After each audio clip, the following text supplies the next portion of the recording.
sport à présent et le coup d'envoi de la saison du championnat du monde des rallyes avec le mythique rallye de Monte-Carlo. Ça a commencé hier. Les plus grands pilotes du monde y participent, notamment les deux nôtres, Loeb et Ogier, et beaucoup de monde au bord des routes dans les Alpes de Haute-Provence, Mathieu Perrault et Stéphane de Perrois. Pour ces passionnés de rallye, c'est un peu comme si Noël tombait un 23 janvier. En même temps que le carnaval et le 14 juillet.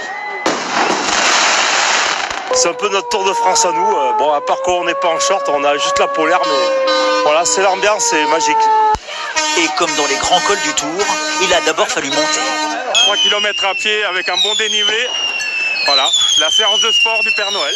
Et de Francis, 81 ans, qui comme les autres est venu chercher l'adrénaline, quoi. J'ai toujours suivi les rallyes, donc il n'y a pas de problème. Il est 22h30, la première voiture passe et la montagne s'enflamme. Il y a ceux qui découvrent et qui reviendront. C'est la première fois que je viens ici, j'ai jamais vu ça. C'est le plus beau jour de ma vie. J'ai jamais connu ça. C'est le plus beau jour de ma vie. Il y a aussi ceux, bien sûr, qui sont habitués et hyper équipés. Chaque année, on s'améliore, donc maintenant, on est opérationnel. Des spectateurs organisés dans les virages et des pilotes impressionnants sur la route. Parmi eux, un monument tire encore son épingle du jeu. C'est la Tour Eiffel à Paris, c'est Sébastien Loeb dans le rallye, c'est la star, c'est le papa, c'est le patron, il n'y a rien à faire, c'est le papy qui met la correction à tous les petits jeunes, c'est comme ça. Pour la petite histoire, c'est tout de même le Belge Thierry Neuville qui a gagné cette spéciale.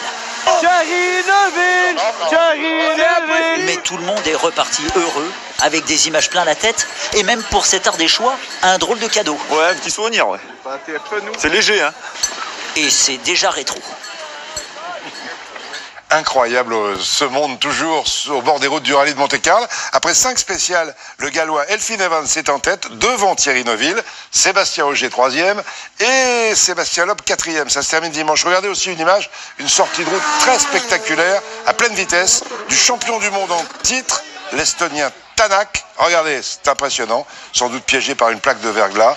Le pilote et le copilote sont indemne. Et puis sport automobile encore, il y a le Monte-Carlo, mais il y a aussi le e-trophée Andros de course sur glace qui reprend ce week-end à Lens-en-Vercors dès ce soir.